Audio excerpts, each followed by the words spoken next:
শুধু আমি ফুরফুরা সিলসিলার মানুষ বলে চিল্লাচিল্লি করলে তো হবে না। হাকিকাতে দাদা হুজুরের ওসিয়াতনামা এবং দাদা হুজুরের প্রকৃত মতাদর্শের মানুষ বলতে গেলে কায়েম সাহেব একজন। আর বিরোধিতা তারাই করে যারা সঠিকটা সহ্য করতে পারে না।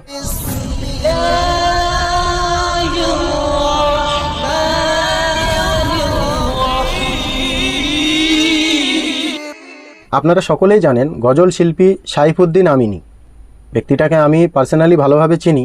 তার অনেক অনুষ্ঠানে আমি গিয়েছি। যে মজলিসে মহিলা বসে থাকে উনি দ্বিতীয়বার সেই স্টেজে আর কোনোদিন প্রোগ্রাম করেন না। সেই ব্যক্তি কায়েম সাহেবের বিষয়ে কি মন্তব্য করেন আর কি বক্তব্য দিচ্ছেন আপনারা সেটা একটু শোনেন। সব পরিপূর্ণভাবে সাজিয়ে গুছিয়ে নেয়, মানে অসুস্থতা অবস্থায়ও তিনি মানে কে কি করবে, কোথায় কি হবে, সব কিছু A to Z তিনি সাজিয়ে রাখে। এই জন্যে অসুবিধা হওয়ার কথা না। তারপরেও অনেক মানুষের সমস্যা হবে, অনেক বিরোধী আসে, শুধু মজা নিতে আসে, অনেকে ভালোবাসায় আসে, আবার কেউ খুঁজতে আসে। তো এরকম মানুষ থাকবে, ন্যাচারাল। এটা এ নিয়ে আমাদের মানে ভাববার সময় নেই। উনি এগিয়ে যাচ্ছেন, আগামী দিনে আরও এগিয়ে যাবেন। এখন অ্যাকচুয়ালি দামিয়ার অনেক বিরোধী মানুষ আছে, অনেক বিরোধী মানুষ আছে।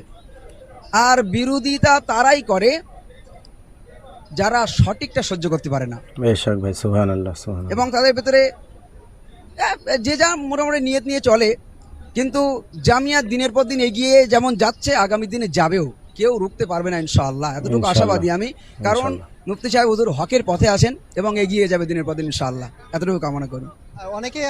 অনেকে বলে, আমরা শুনি এটা নাকি ফুরফুরা সিলসিলা বিরোধী। আপনি তো এখানে এসে দেখছেন, ঘুরছেন এবং প্রতি বছর আসেন, এটা কি মনে হচ্ছে আদেও ফুরফুরা সিলসিলা বিরোধী? সত্যি কথা বলতে কি, আমরাই অ্যাকচুয়ালি মুফতি সাহেব হুজুরই হলেন প্রকৃত ফুরফুরা সিলসিলার মানুষ। শুধু দাবি করলে তো হবে না, শুধু পোশাক বদলাতে হবে না, শুধু আমি ফুরফুরা সিলসিলার মানুষ বলে চিল্লাচিল্লি করলে তো হবে না। হাকিকাতে দাদা হুজুরের ওসিয়াতনামা এবং দাদা হুজুরের প্রকৃত মতাদর্শের মানুষ বলতে গেলে কায়েম সাহেব একজন। মুফতি আব্দুল কাইম সাহেব হলেন একজন যিনি প্রকৃত দাদা হুজুরের ভক্ত অনুরক্ত বলে দাবি করতে পারেন, কারণ তিনি ফুরফুরা শরীফের দাদা হুজুরের দেখানো পথেই চলছেন। আর যারা বিরোধিতা করছেন, এতে কোনো সন্দেহ নেই, তারা মুখে বলে আমরা ফুরফুরা সিলসিলার, কিন্তু একজনের ভিতরেও আমরা দেখতে পাই না যে দাদা হুজুরের ওসিয়াতনামায় যেগুলো লেখা আছে সেই মতামতে কেউ চলে বলে আমার দেখা নেই। হ্যাঁ, তারপর তো ভালো মন্দ আসে, ভালো মন্দ থাকবে, এটা স্বাভাবিক। কিন্তু বেশিরভাগ যারা বিরোধিতা করে তারা বেশিরভাগটাই দেখা যায় যে দাদা হুজুরের ওসিয়াতনামার ভিত্তিতে চলে না। তারা চলে, সবাই চলছে, আমার চলতে হবে। কিন্তু অন্ধ ভক্ত হয়ে তো লাভ নেই, চোখ খোলা ভক্ত হওয়াই ভালো আমার মনে হয়। কারণ আমাদের কাছে মাসলা, আমাদের কাছে ফতোয়া হলো কোরআন হাদিস, কোনো হুজুর না। তো আমি মুফতি আব্দুল কাইয়ুম সাহেব হুজুরকে অন্তরের অন্তঃস্থলকে ভালোবাসি। এই জন্যই ভালোবাসি কারণ উনি হলেন একজন হকপন্থী আলেম। এই জন্যে ওনার ভিতর সেটা আমি দেখেছি, ছোটোবেলা থেকে দেখেছি। আমি যখন মাদ্রাসায় পড়েছি তখন থেকে দেখেছি যে উনি কী ধরনের মানুষ। ওনার কাছে থেকেছি, খুব কাছ থেকে দেখেছি ওনাকে, খুব পাশাপাশি থেকেছি। অতএব উনি যে কী মানুষ আমাকে চেনাতে হবে না, আমাকে জানাতে হবে না। আমি জেনে বুঝেই চোখ খুলে ভক্ত হয়েছি, আমি অন্ধের মতো ছুটিনি। যায় আসে না, আলহামদুলিল্লাহ, সবাইকে আল্লাহ সুবুদ্ধি সম্পন্ন করুক, এটাই কেমন।